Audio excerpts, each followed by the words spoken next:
22 वर्षांची मुलगी होती. एक सोशल मीडियावरती पोस्ट करते, माफी देखील मागते. हे सांगते पुन्हा पुन्हा की पाकिस्तान समर्थित आतंकवाद्यांनी काश्मीरमध्ये जे काही केलं होतं त्याला बघून माझा स्वतःमध्ये राग होता आणि पाकिस्तानच्या कलाकारांवरती तिने निशाणा साधला होता. भाषा खराब होती, घाणेरडी होती, अजिबात न पटणारी होती. परंतु इंटेन्शन हा फक्त पाकिस्तानला उत्तर देणं होतं. त्या रागामध्ये पुढे जात जात आणि काही लोकांच्या कमेंट्सने, रिट्विटने त्या आग लावल्यामुळं त्या मुलीनं मर्यादा ही ओलांडली.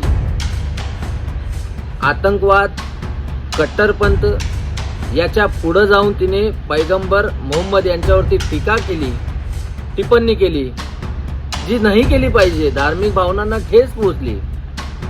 परंतु सत्य हे देखील आहे की तिने माफी मागितली होती. हे लिहिलं होतं की मी बिनशर्त माफी मागते. माझी ही जी टिप्पणी होती ती कट्टरपंथी आतंकवाद्यांसाठी होती, कुठल्याही धर्माला ठेच पोहोचवण्यासाठी नव्हती. हे देखील सांगितलं होतं की मी सावधान राहील, माफ करून द्या मला. परंतु पश्चिम बंगालच्या पोलिसांनी तिच्या माफीकडे लक्ष दिलं नाही. जे स्वतःच्या राज्यातील स्थिती सांभाळू शकत नाहीत, गुरुग्राम पर्यंत पोहोचले. 1500 किलोमीटरचा प्रवास करून मुलगी ओरडत राहिली. ही डेमोक्रेसी नाहीये. आणि हीच पोलीस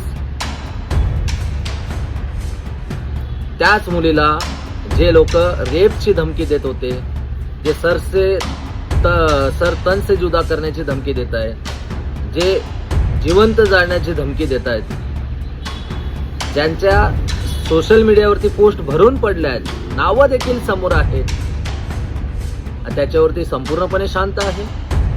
प्रश्न आहे का? आणि आज हे प्रश्न उपस्थित होतील.